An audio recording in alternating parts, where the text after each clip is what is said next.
On me pose cette question-là plusieurs fois tous les jours sur les réseaux sociaux. Comment perdre au niveau du ventre et retrouver un ventre plat? Si tu es un papa, que tu n'as pas le temps, que tu as envie d'arriver à perdre au niveau du ventre, tu es pile sur la bonne vidéo. Donc on va tout voir ça ensemble et il y a une première chose à comprendre. La première chose à bien comprendre, c'est que la perte de poids, c'est comme une éponge. Une éponge, quand tu vas enlever l'eau, bah, tu ne peux pas cibler. Tu vas juste l'essorer et toute l'eau va sortir. Le corps, c'est la même chose. On ne peut pas cibler de perdre seulement au niveau du ventre. Au début, tu vas peut-être perdre un petit peu au niveau des cuisses, un peu au niveau des épaules, un peu au niveau des bras. Et d'un coup, tu vas perdre plus au niveau du ventre. Ce n'est pas toi qui choisis, c'est ton corps qui choisit pour toi. Donc il y en a, ils vont perdre directement au niveau du ventre, il y en a, ça va être au fur et à mesure. Mais dans tous les cas, tant que tu perds du poids, tant que tu perds cette masse grasse, au bout d'un moment, tu vas perdre au niveau du ventre. Donc il ne faut surtout pas lâcher cette motivation et ton corps va avancer tout droit vers ses objectifs. Aussi, petite astuce, pourquoi on perd au niveau, pourquoi plutôt on accumule le gras au niveau du ventre, c'est parce qu'on a tous nos organes ici. Donc le corps, il a tendance à stocker plus ici pour pouvoir les protéger, surtout par rapport au Moyen-Âge quand on se faisait attaquer. Donc c'est pour apporter de la sécurité, mais nous, on n'en a plus besoin de notre ère. On va plus combattre, donc nous, on veut un ventre plat, on veut être bien dans son corps, on veut être plus confiant. Donc on va tout voir ça ensemble. Comment perdre du poids? Il faut comprendre ça déjà. Donc la première chose, c'est de voir ça comme une maison avec ses fondations et ses piliers. Le sous-sol, c'est la routine.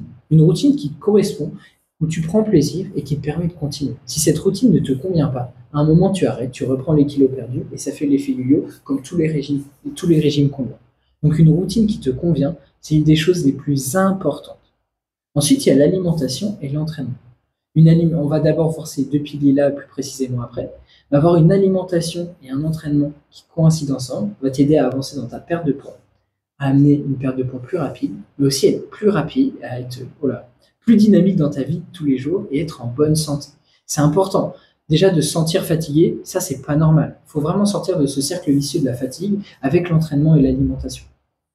Donc ça, c'est les deux piliers qui vont être vraiment fondamentaux dans tes objectifs. Et ensuite, tout en haut, le toit de la maison, c'est un déficit calorique. C'est un peu un mot qu'on entend un petit peu partout sur les réseaux sociaux. Qu'est-ce que c'est le déficit calorique dans la perte de poids? Le corps, c'est une balance. Quand on est au-dessus de cette balance, on a tendance à prendre du poids. Quand on est en dessous de cette balance, on a tendance à perdre du poids. Ça, c'est la base de la perte de poids et c'est ça qu'on va appeler le déficit calorique. C'est quand on est un petit peu plus bas dans cette balance, ce qui va nous permettre de perdre le gras accumulé. Bien sûr, il y a d'autres facteurs qui vont prendre en compte, que ce soit la fatigue, donc le manque de sommeil, le facteur aussi psychosocial si tu as du stress. Donc il y a plein de facteurs à prendre en compte, mais ça, c'est vraiment la base de la perte de poids. Donc, créer une routine qui te convient, avec une alimentation, des entraînements cohérents ensemble, qui vont t'amener un déficit calorique et d'avancer dans ta perte de poids. Maintenant, on va se fixer un petit peu plus sur l'alimentation. Déjà, dans l'alimentation, et même l'entraînement, si tu as besoin de plus de conseils, que tu as envie d'aller un petit peu plus loin dans tout ça, j'ai déjà fait des vidéos spécialisées sur l'alimentation et l'entraînement pour que tu puisses bien tout comprendre. Donc si tu en veux plus, n'hésite surtout pas à aller les voir. Protéines, glucides, fibres. Les trois bases que tu dois avoir dans ton repas du midi ou du soir, du moins dans tes deux gros repas de la journée. Les protéines, c'est tout ce qui va te permettre de bien faire fonctionner à la fois tes muscles, mais aussi tes organes. Si tu n'as pas assez de protéines, ton corps il va stocker beaucoup plus facilement de gras. La deuxième chose, tout ce qu'on va appeler glucides féculents. Riz, pâtes, pommes de terre, frites, il en existe une centaine différentes pour pouvoir varier tes repas et prendre plaisir. Ça, c'est ton carburant. Si tu n'as pas assez de glucides, tu es hyper fatigué. Si tu en as trop, tu prends du poids. La troisième catégorie, ça va être les fibres. Tout ce qui va être légumes, crudités, fruits. Ça, c'est hyper important. Ça va te permettre de te sentir bien rassasié dans la journée, de bien digérer pour assimiler les nutriments et d'être en bonne santé. Pour faire court. Si tu as ces trois choses-là dans ton repas du midi et du soir, tu es déjà sur la bonne voie. Prends 5 secondes et dis-toi, ok, est-ce que j'ai ça dans mon repas? Est-ce que j'ai ça une fois dans la semaine? Est-ce que j'ai ça tous les jours? Ça, c'est quelque chose qu'on va pouvoir améliorer. Protéines, glucides, fibres, c'est vraiment une base solide pour avancer vers tes objectifs et créer cette routine qui te permettra d'être plus dynamique et en pleine forme. Un quart de protéines, un quart de glucides et toute la moitié de l'assiette des fibres. Alors ça, c'est théorique. Bien sûr, ça va varier d'une personne à l'autre, et même suivant tes repas.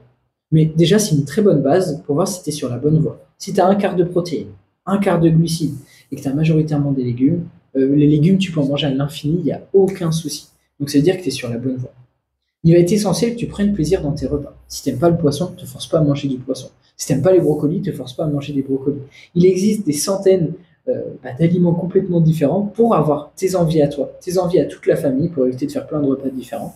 Donc c'est sûr que tu vas trouver des repas qui te plaisent et qui te permettent de perdre ce gras au niveau du ventre. Au moins 2 gros repas dans la journée, parce que si tu n'as qu'un seul repas, tu n'auras pas assez de nutriments, tu n'auras pas assez de calories, et ton corps va se mettre en mode sécurité. Et dès que tu vas manger un petit peu plus, c'est là où tu vas prendre tous les kilos perdus. Si tu as faim, il faut que tu manges. Souvent, des personnes se frustrent à ne pas manger, donc le soir, ils vont manger en énorme quantité, ou sinon, ils vont tomber dans des excès et aller vers les fast-food.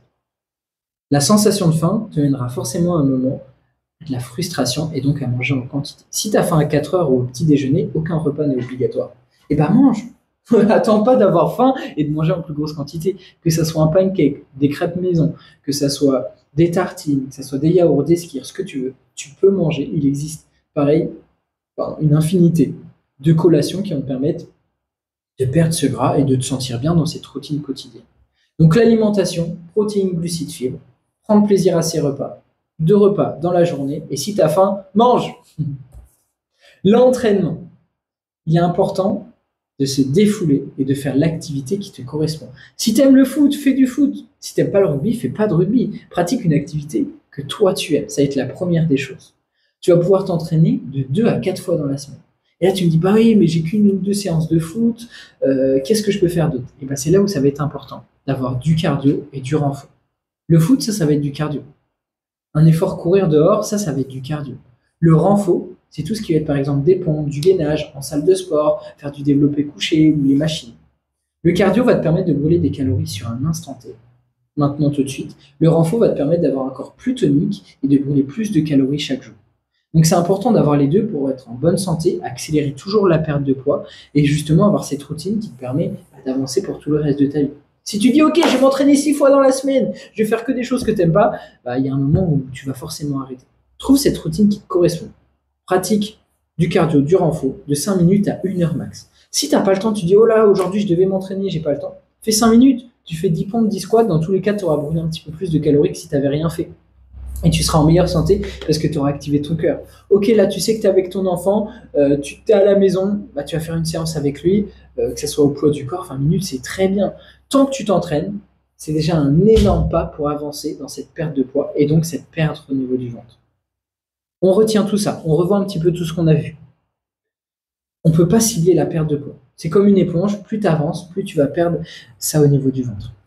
Ensuite, on revoit les fondations. La routine, qu'elle te plaise, que tu te sens bien dans cette routine chaque semaine, chaque jour, avec une alimentation, des entraînements qui correspondent et qui coïncident ensemble, avec un léger déficit calorique pour que tu puisses avancer vers tes objectifs. Dans ton alimentation, tu as des protéines, des glucides, des fibres, tu prends plaisir dans tes repas, tu as au moins 2 repas dans la journée, et si tu as faim, tu manges. Et tes entraînements, tu te défoules, tu fais du cardio, du renfort, de 5 minutes à 1 heure, et ça de 2 à 4 fois dans la semaine. On a tout ça, on est super bien. Si tu as la moindre question, papa, si tu ne sais pas comment intégrer ça dans ta routine quotidienne, tu as 2 choix. Soit tu m'ajoutes sur Instagram ou n'importe, tu m'envoies un message directement et je te réponds avec grand plaisir.